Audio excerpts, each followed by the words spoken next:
Boa tarde a todos. Meu nome é Guilherme Rast Gaspar, eu sou professor assistente do Departamento de Pediatria da UFMG e é um prazer estar com vocês aqui para falar de um tema que para mim é tão caro, que é a asma. Um tema esse que gera, quando adequadamente manejado, adequadamente tratado, gera um impacto positivo para tantas crianças, né, que vão ter uma vida normal, uma vida de escolaridade, uma vida de trabalho. Então, convido a todos agora para conversar a respeito desse tema que é tão importante para a saúde pública brasileira. Quero agradecer ao Centro de Telesaúde, do Hospital das Clínicas da UFMG, pela oportunidade de estar com vocês aqui falando do tema da asma. A asma é uma doença que tem uma prevalência muito importante no nosso meio brasileiro. Talvez não só no Brasil, né?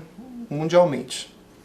É uma doença de herança poligenética que tem uma penetrância muito importante na população em geral. Inquéritos epidemiológicos, como um já realizado em Belo Horizonte, Minas Gerais, conseguiram identificar até 20% de crianças que um dia já chiaram. Então, é um tema muito importante de muita prevalência e nos demanda muita suspeição, né? E deve nos motivar de tratar de forma adequada. Eu vou falar para vocês a respeito de conceitos que vão nos ajudar a instrumentar a doença, a respeito de como fazer o diagnóstico de uma forma sumária, como fazer o tratamento, como classificar e controlar a doença, e não vou deixar de falar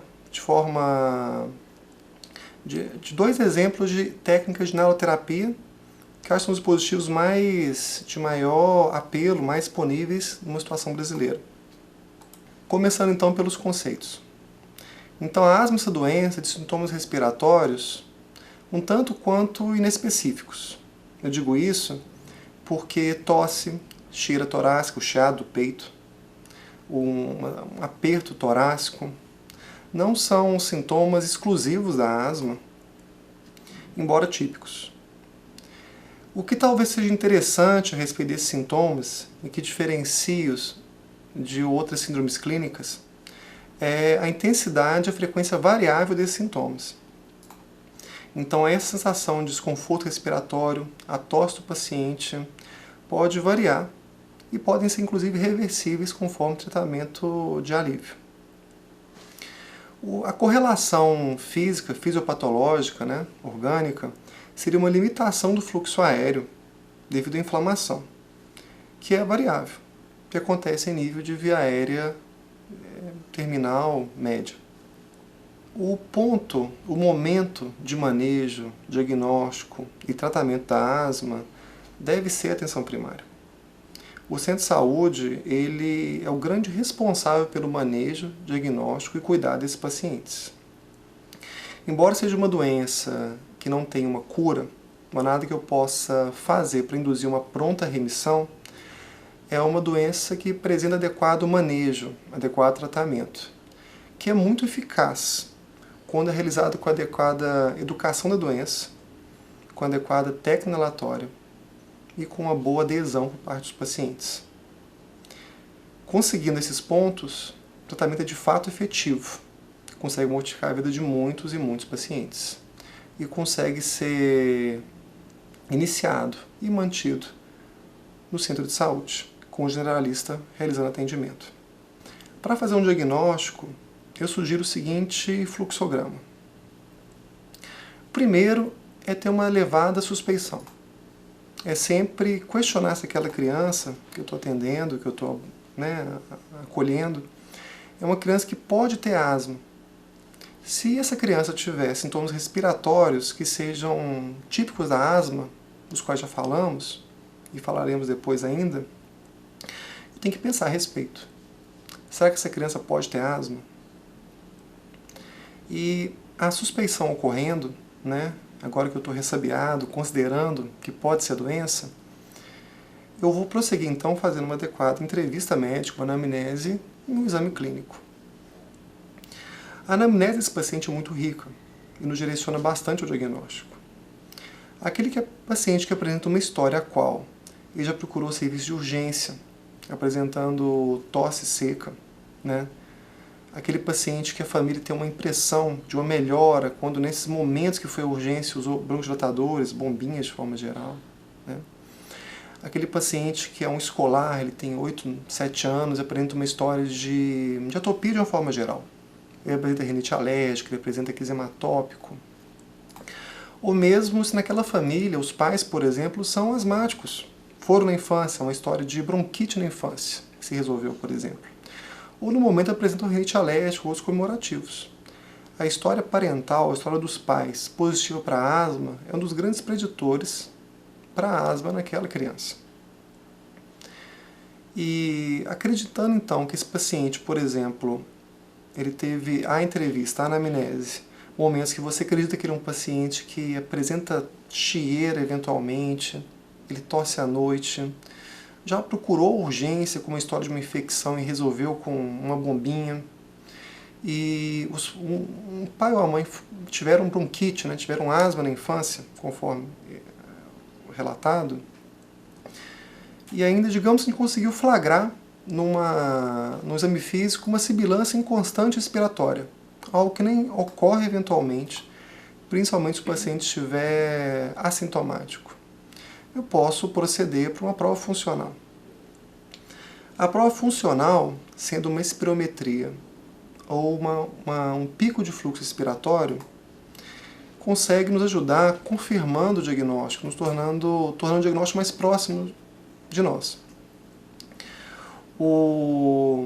A espirometria em relação ao pico de fluxo respiratório, o aparelho portátil, que eventualmente até existe no centro de saúde, é o método mais interessante por uma maior sensibilidade. Aquele paciente assintomático no momento, ou então com sintomas leves, pode apresentar a uma manobra de pico de fluxo respiratório, não apresentar alterações.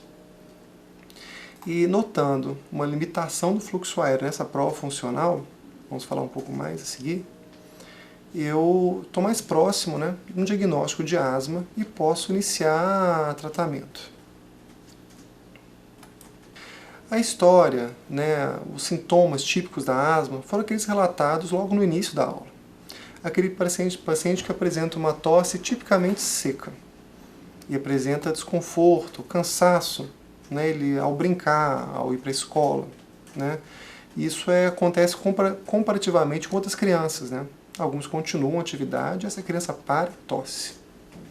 Pode chegar a apresentar uma sensação de aperto, de compressão torácica. E uma sensação da família que a criança chia. Eu apenas sugiro caracterizar bem a chieira torácica, o chiado do peito.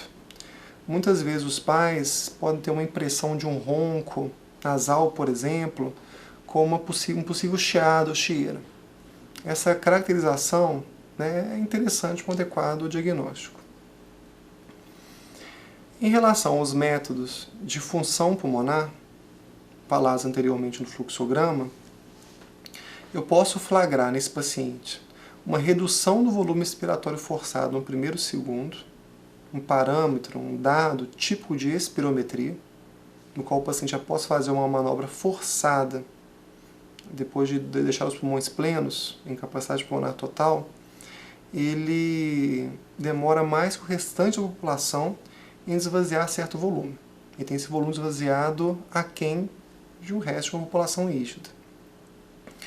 Ou então uma redução do pico de fluxo expiratório, que não precisa de uma espirometria para ser realizado, pode ser feito com um aparelho portátil, até acessível, mas que não apresenta uma sensibilidade igual. O paciente pode apresentar um fluxo forçado também, que é normal, e ainda assim apresentar uma limitação de fluxo que não foi alcançada por esse método.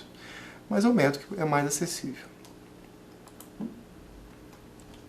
Cuidado do exame clínico, que um paciente que não seja tão cronificado, não esteja muito sintomático, apresenta o exame clínico normalmente sem alterações. Eu não escuto sibilância, não há tempo expiratório prolongado.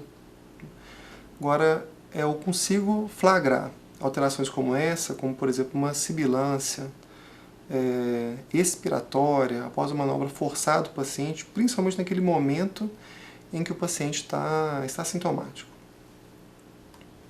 O tratamento. O tratamento da asma, após realizar um diagnóstico, tem que ser feito de forma escalada. Então começamos, com medidas de partida, como por exemplo com o uso de medicação de alívio sob demanda. Um paciente que, por exemplo, eventualmente tem uma tosse seca. Ele pode apresentar à noite, ele não teve histórias de crises, de exacerbações, não interrompe atividades lúdicas. Mas a família nota esse sintoma no paciente, diário, por exemplo.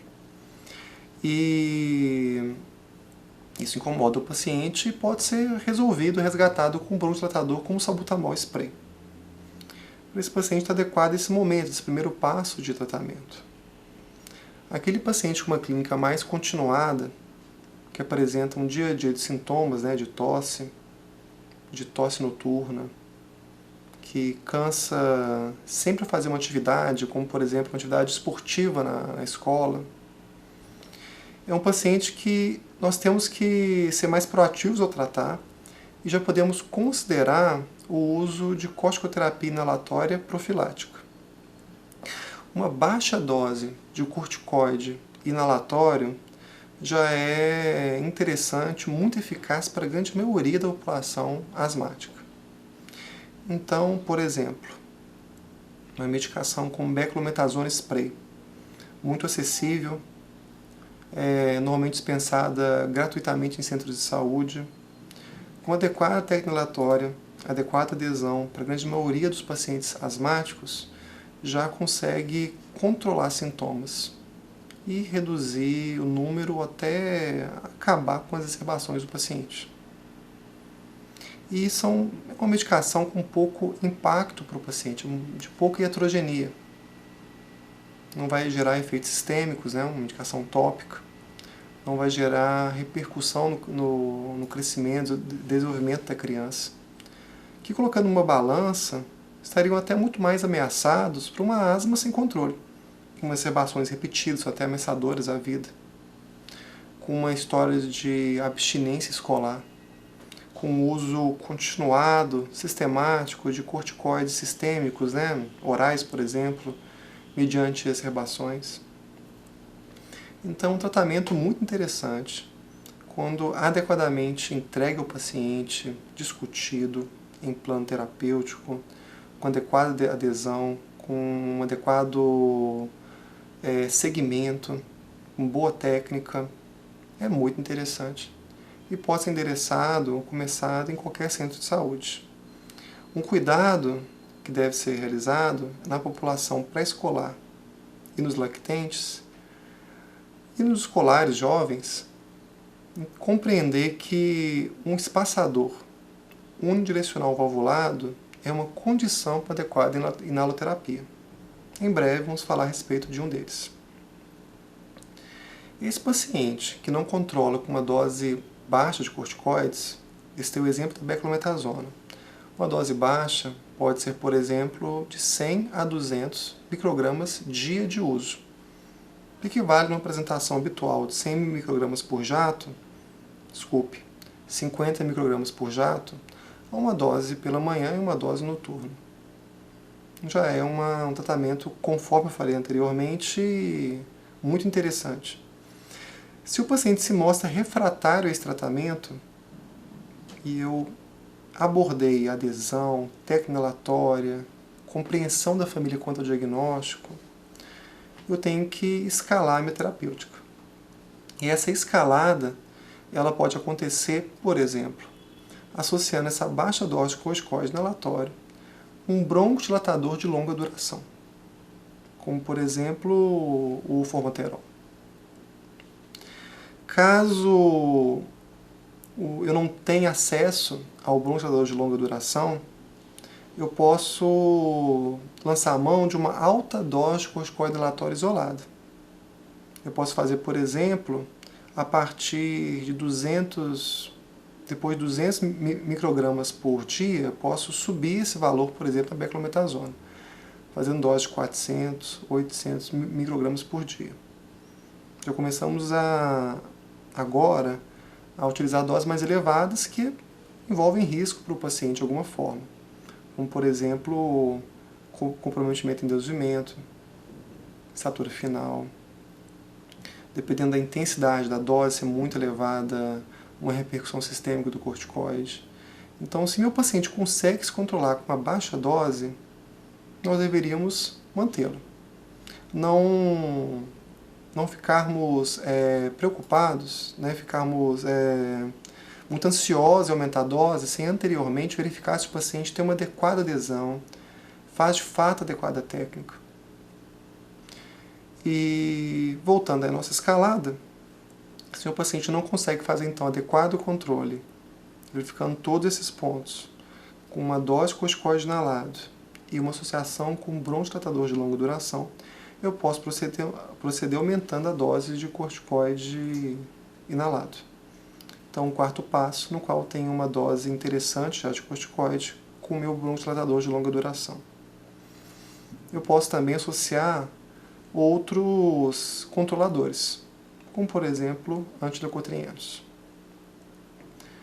Ainda assim, se o paciente for refratário a essa terapêutica, que é muito raro, eu posso chegar num quinto passo, no qual eu tenho que lançar a mão de drogas diversas que vão gerar ou imunossupressão, ou um tratamento de mais precisão, como por exemplo o uso de anti-IgE.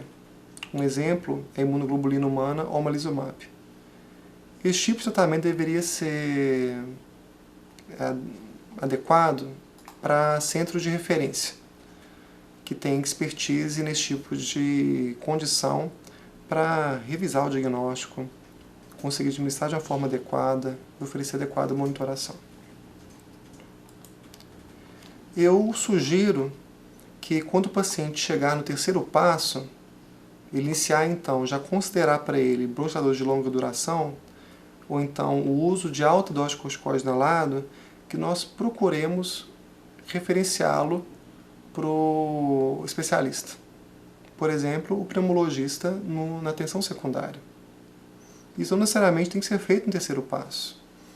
Mas um paciente que agora está usando uma alta dose de corticoide inalado, ou então uma droga que pode dar efeitos diversos, como métodos de longa duração, né? Ele talvez precise de um controle funcional mais próximo, ou talvez de um painel de diagnóstico diferencial mais amplo. E o paciente, após o quarto passo, pode ser referenciado para centros, né? Por exemplo, temos aqui no Hospital das Clínicas da UFMG o Centro Multidisciplinar de Asma Difícil Controle, que faz o manejo dos pacientes que chegaram nesse ponto de tal refratariedade. Agora, quanto à classificação e controle dos pacientes.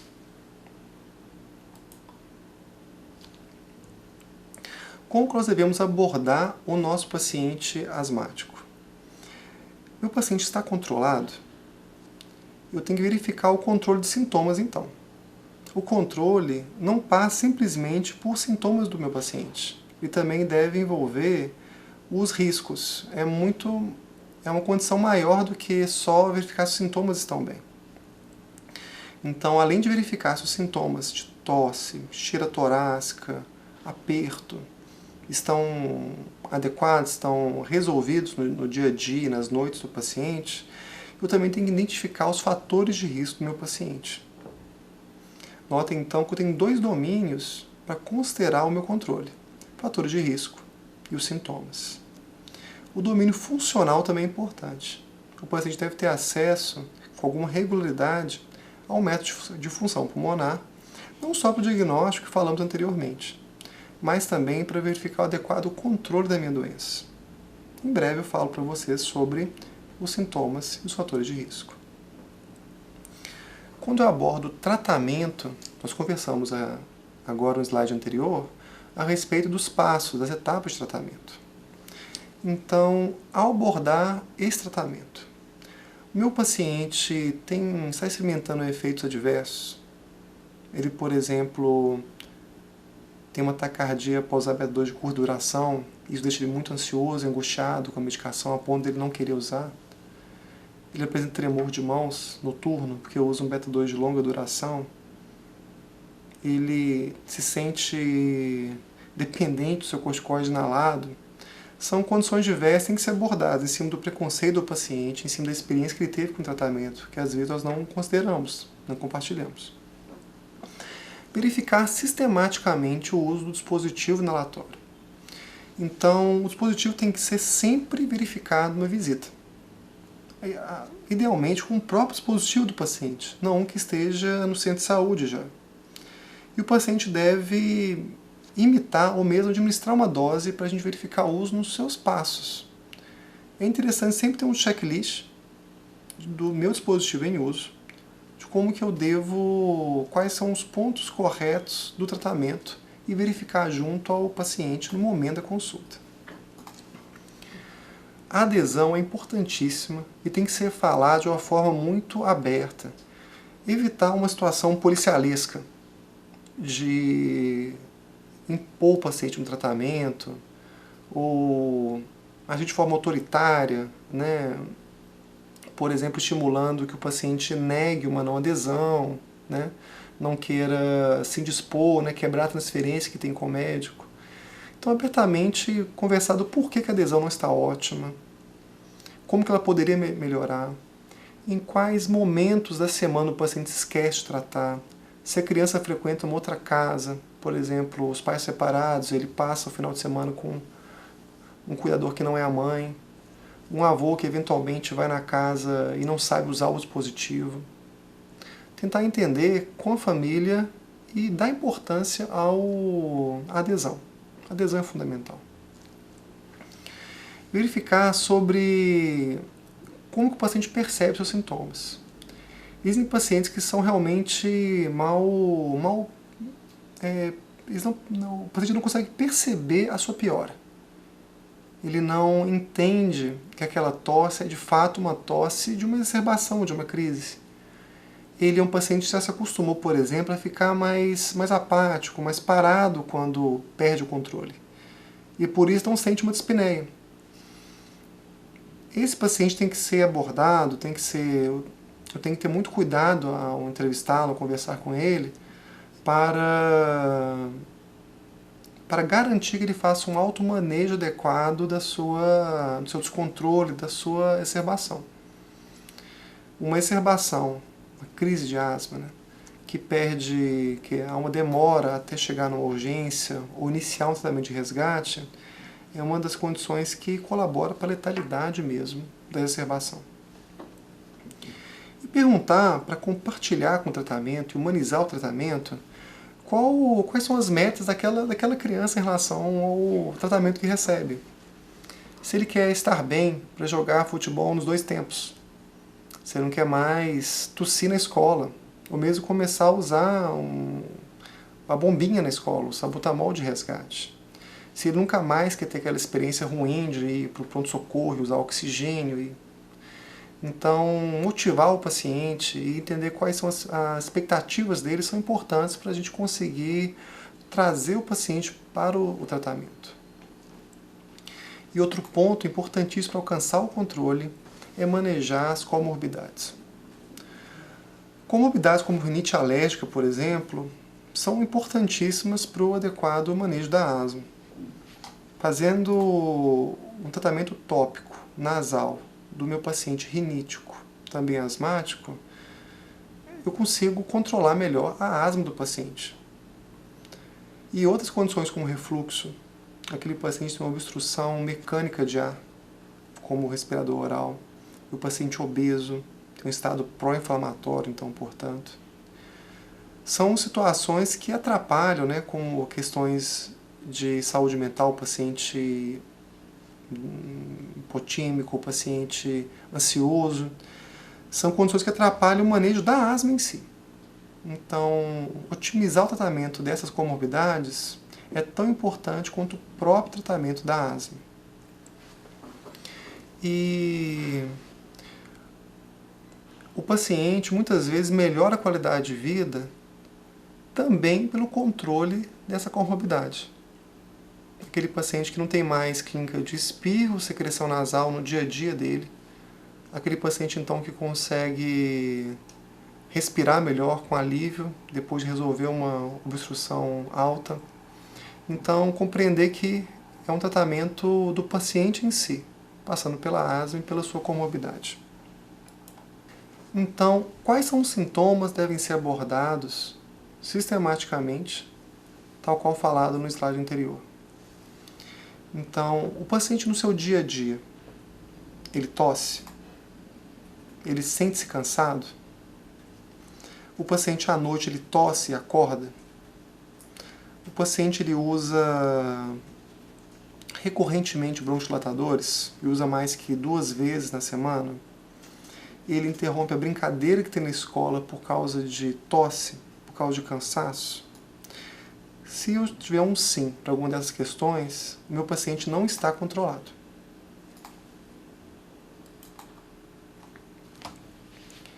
Quais são os riscos? O que me informa do risco, um risco futuro elevado de uma exacerbação? Entendendo que as exacerbações devem ser evitadas a todo custo. Nossa meta com todo paciente é exacerbação zero, agudização zero. Exacerbações são ameaçadoras à vida. Elas provocam perda da capacidade vital do paciente ao longo da vida. Geram um trauma importante para as crianças. Então nós temos que perseguir um zero, o paciente não ter exacerbações ao longo da sua vida enquanto criança, adolescente e um adulto.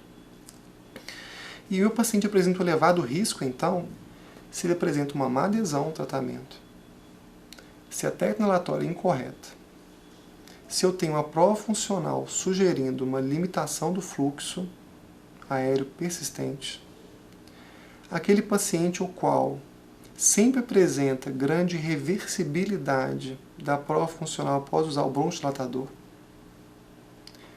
aquela família que que o cuidador da criança direto tem transtornos de saúde mental não controlados, ou então tem condições socioeconômicas graves, por exemplo, uma baixa escolaridade. Se há tabagismo passivo no paciente, se aquelas comorbidades que nós colocamos antes não foram controladas. E um dado que mostra refratariedade, que mostra risco, é, por exemplo, eosinofilia em sangue periférico. Ou então é a amostra de escarro, que é difícil ser conseguida às vezes na infância.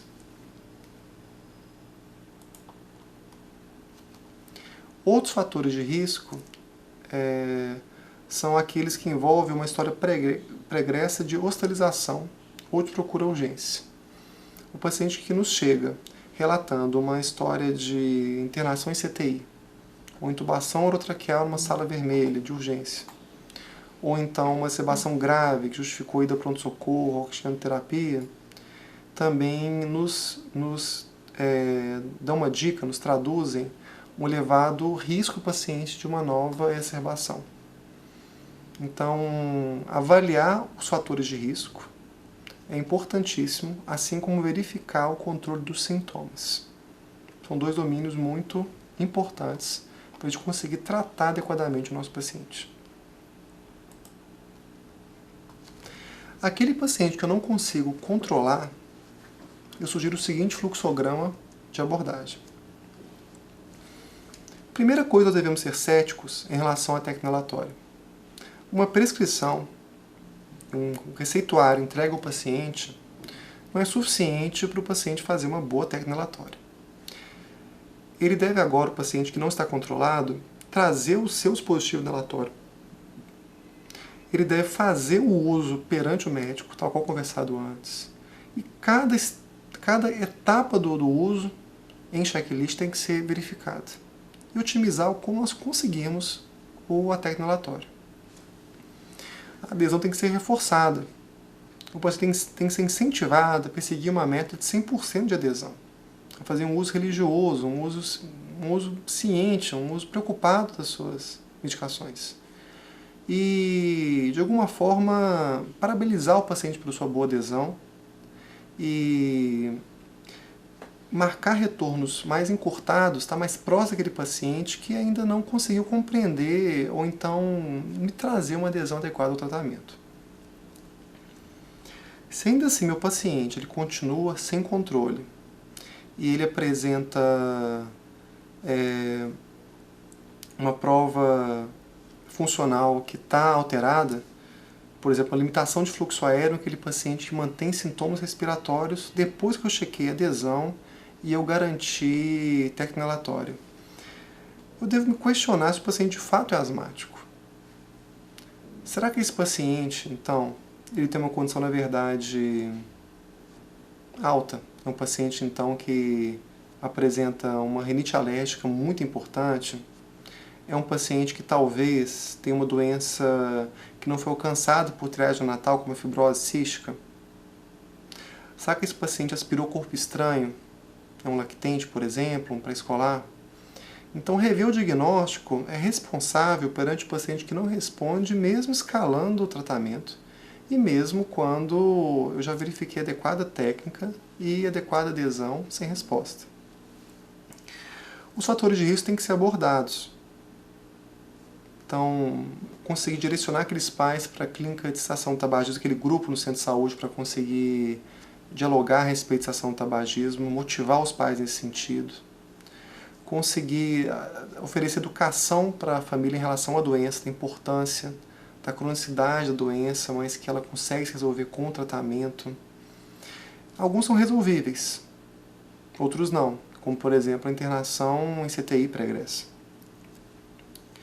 Se eu conseguir tratar comorbidades, eu conseguir retirar fatores de risco possíveis serem retirados, eu confirmei, eu revi meu diagnóstico e ainda acredito em asma, e apresentou, por exemplo, ele mantém ele mostrou para mim reversibilidade da limitação do fluxo aéreo na espirometria, típico de asma, né, na prova funcional.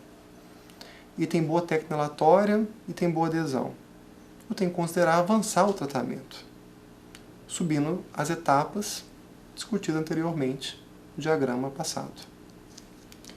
Se o paciente ainda se mostrar refratário, eu devo referenciar para uma clínica especializada.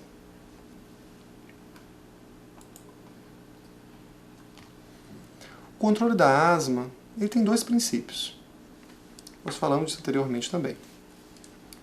Eu tenho que controlar os sintomas do paciente para ter um dia a dia sem absenteísmo escolar, de qualidade de vida, e reduzir fatores de risco para que não apresente uma exacerbação. E alguns pontos são primordiais, são importantíssimos. O acesso à medicação e o espaçador. Idealmente, eu tenho que oferecer a dispensação da medicação e do dispositivo inalatório no centro de saúde ou numa farmácia acessível. Garantir a educação da família quanto à doença, a sua cronicidade, a efetividade do tratamento, a expectativa de melhora dos sintomas. A inaloterapia tem que ser sempre verificada. O paciente tem que reconhecer aqueles sintomas que estão predizendo uma exacerbação. E o controle regular é importante, mesmo com o paciente controlado.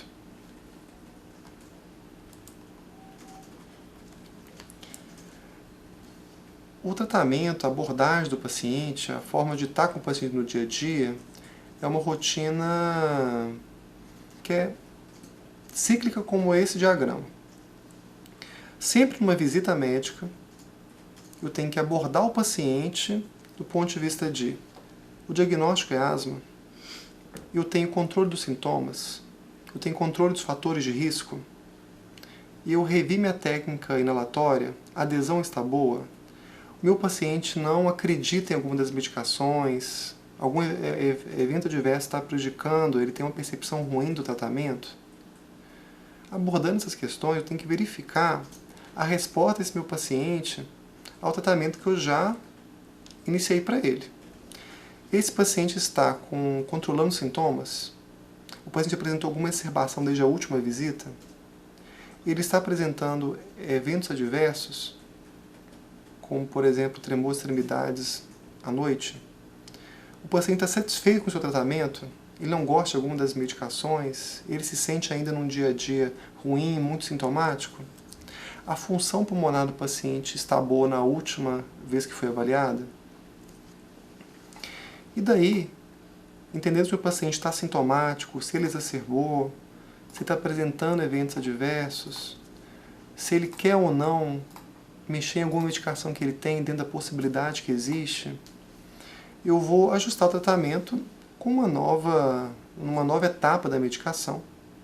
Eu vou continuar o tratamento das comorbidades, se elas não estão já adequadamente tratadas, e vou colocar medidas não farmacológicas, com prática esportiva, atacar a cessação do tabagismo passivo, por exemplo, dos cuidadores.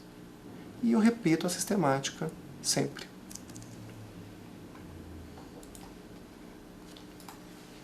Eu não quero deixar de falar de inaloterapia, sabendo que é uma pedra fundamental para o manejo da asma. Eu trouxe 2 exemplos, do spray dosimetrado e do spray dosimetrado com espaçador, que é a aerocâmara com válvula unidirecional. O dispositivo tem que ser escolhido conforme a faixa etária do paciente. Um paciente que não tem ainda cognição, ainda não tem habilidade de fazer uma manobra como o do spray dosimetrado, não pode começar a usar, mesmo que já tenha 10, 12 anos de idade. Aquele paciente que não consegue ainda ter também a habilidade, por exemplo, usar um bocal, morder o bocal, né, ele vai ter que usar uma máscara, mesmo que já tenha 3 anos de idade. E aquele paciente, por exemplo, né, que demora muito para conseguir esvaziar a aerocâmara, porque fica muito irritado o tratamento, talvez tenha que usar uma aerocâmara menor. Então, individualizar o dispositivo é muito importante. Cada paciente apresenta uma peculiaridade. E se ela for vencida e adequadamente escutada, nós podemos garantir técnica inalatória, que é tão fundamental para o tratamento. A técnica inalatória sempre tem que ser verificada, mesmo aquele paciente expert, que nós conhecemos já há mais de 5 anos de ambulatório. Ele sempre tem que ter o compromisso conosco de trazer o seu dispositivo inalatório e fazer o uso, para que possamos oferecer sempre feedback, sempre parabenizar, ou então fazer uma correção de algum problema que esteja acontecendo. O adequado é que o paciente mostre o uso presencial, que ele faça uma dose, ou mimetize o uso de uma dose usando o seu dispositivo, para que a gente veja, de fato, cada ponto do checklist daquele dispositivo. Eu trouxe exemplos de checklist, de pontos de uso desses dispositivos que eu mencionei. Então, por exemplo, espaçador com válvula unidirecional com spray dosimetrado. No caso desse dispositivo tão interessante para o pré-escolar, para o lactente e para o escolar jovem, que garante a efetividade da inaloterapia, né? Garante que o paciente, através de uma manobra passiva, que é respirar em volume corrente, uma respiração habitual, consiga inalar com uma adequada decantação de partícula respirável da medicação no seu alvéolo, eu tenho então que agitar o meu frasco do meu spray dosimetrado, uma agitação vigorosa, acoplar esse frasco no espaçador. O espaçador também pode, como um todo, ser agitado. Eu tenho que fixar a máscara no rosto do paciente com adequada vedação, se o paciente tiver menos de 3 anos, por exemplo, ou então usar um bocal, que ele vai fixar a boca. Proceder a um disparo. E o paciente, então, se ele cooperar com o método e for fácil verificar, ele pode fazer 10 incursões respiratórias, ou se tiver uma respiração muito superficial e for difícil, então o administrador da medicação aguarda 20 segundos para proceder, se for o caso, uma nova dose, repetindo o processo.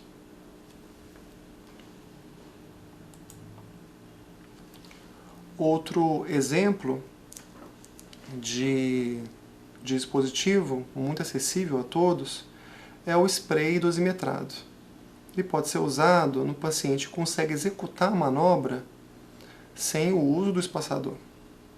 por exemplo, uma criança a partir dos seus 8 anos de idade.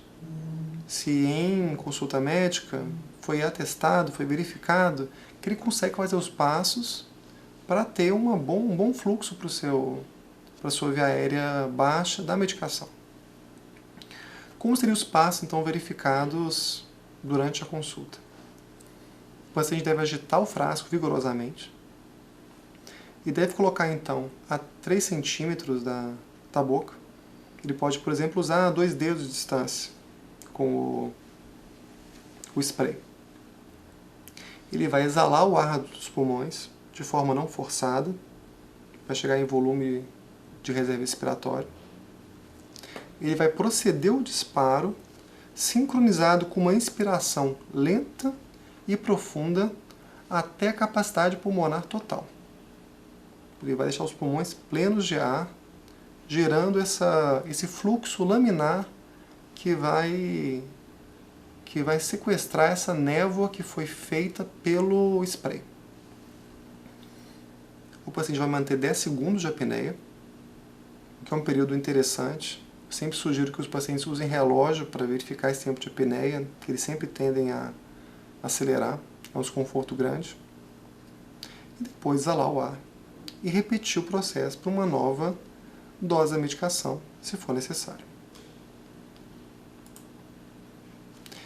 Eu utilizei o último relatório da Global Initiative for Asthma, um relatório universalmente aceito, e eu quero agradecer a todos pela oportunidade de estar com vocês nessa aula. Muito obrigado.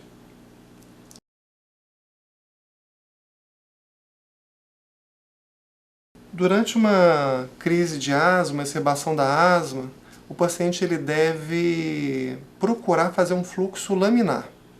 Ele deve ficar então tranquilo e respirar de uma forma tranquila. O fluxo laminar é o fluxo mais efetivo para a ventilação do paciente. Então aquele paciente que chora, que está preocupado, ou então ele está muito ansioso, ele tende a piorar, turbilhonar mais o seu fluxo de ar. Então o paciente tem que ficar relaxado, tentar respirar normalmente enquanto recebe, por exemplo, oxigenoterapia, se precisar, ou então administrar a medicação de resgate, como o salbutamol spray.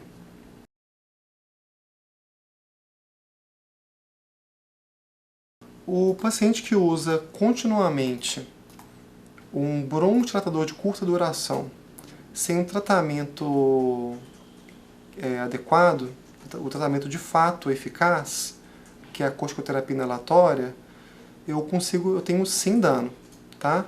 Então aquele paciente que tem asma, que faz um uso recorrente do salbutamol spray, né, por exemplo, a bombinha de alívio que o paciente fala, né?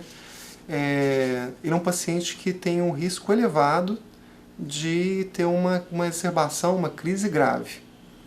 Então, de fato, há dano se o paciente usar de forma repetida a medicação de resgate.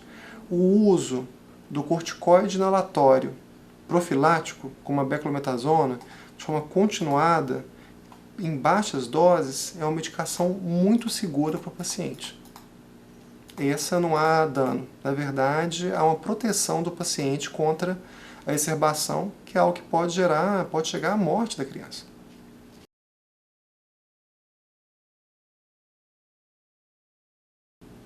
O paciente, a partir de 8 anos de idade, já começa a compreender como fazer o uso do spray dosimetrado, da bombinha.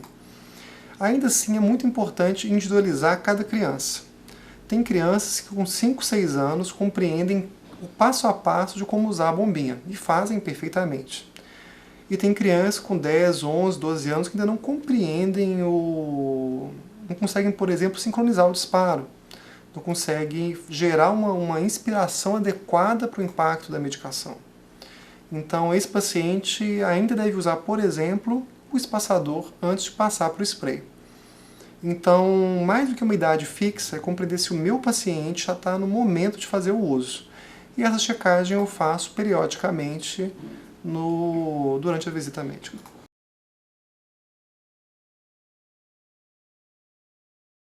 Treinamento.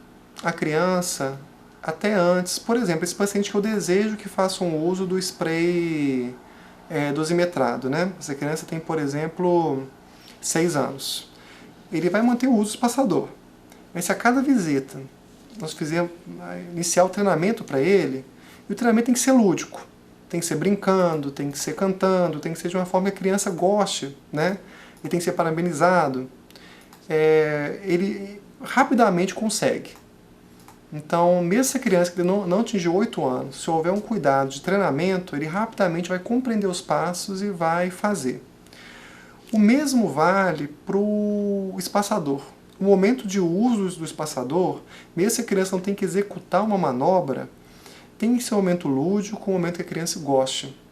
Para não ser um trauma para a criança, a administração da medicação, e para garantir, tal qual na primeira pergunta, um adequado fluxo laminar para que mais partículas respiráveis da medicação impactem na criança, nos alvéolos da criança.